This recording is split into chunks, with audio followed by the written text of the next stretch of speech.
Avenida Brasil épisode 61.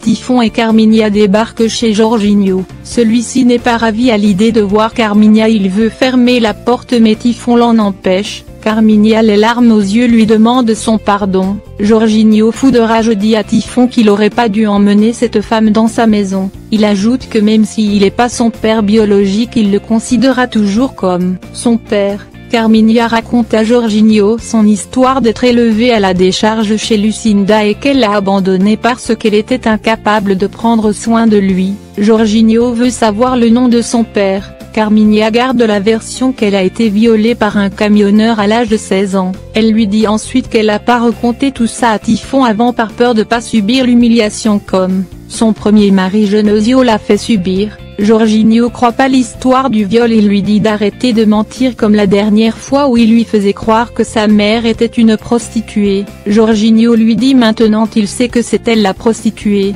Carminha gifle Jorginho. Carminha en colère dit qu'elle aurait dû le laisser à la décharge. Jorginho réplique qu'il préférait rester à la décharge que de vivre avec une catin menteuse comme elle. Typhon sort ensuite avec Carminha. À l'hôpital, Mona Lisa apprend que Silas a une importante déchirure aux jambes, qu'il doit le garder au repos pendant quelque temps. Mona Lisa invoque la maladie du cœur de Silas. Le docteur l'assure que son cœur fonctionne parfaitement bien qu'il n'y a aucune anomalie. Elle court directement vers la chambre de Silas. Très furieuse, elle commence à le frapper et dire qu'elle va le tuer de l'avoir menti sur sa maladie cardiaque. Mona Lisa continue à secouer, lui tenant très dur par le cou. Heureusement, des infirmiers viennent le secourir.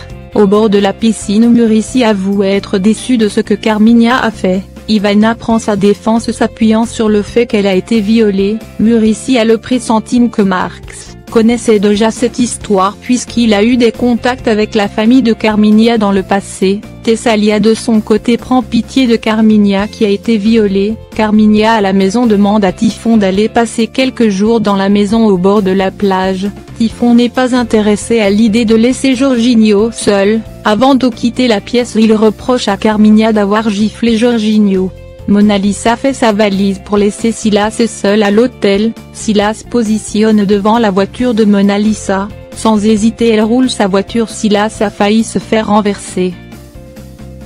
Thomas rend visite à sa sœur Déborah. Ces deux se réjouissent sur le fait d'être frères et sœurs. Mona Lisa arrive à la maison, elle interdit à tout le monde d'ouvrir la porte à Silas. Mona Lisa leur raconte tout sur la simulation de la maladie du cœur de Silas. Elle est déçue en apprenant que tout le monde était au courant de cette simulation. Elle les traite tous d'hypocrites. De son côté, Silas en pleurant raconte tout à Darkson.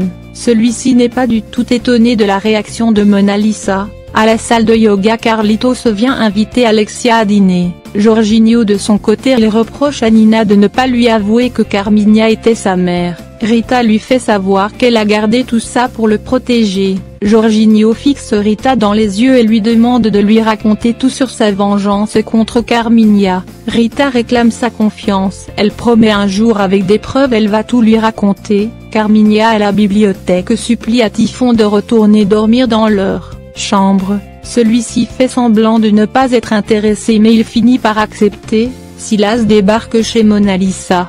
Très furieuse, elle jette tous ses vêtements dans la rue. Silas, les yeux remplis de larmes, lui demande son pardon mais Mona Lisa veut pas l'écouter.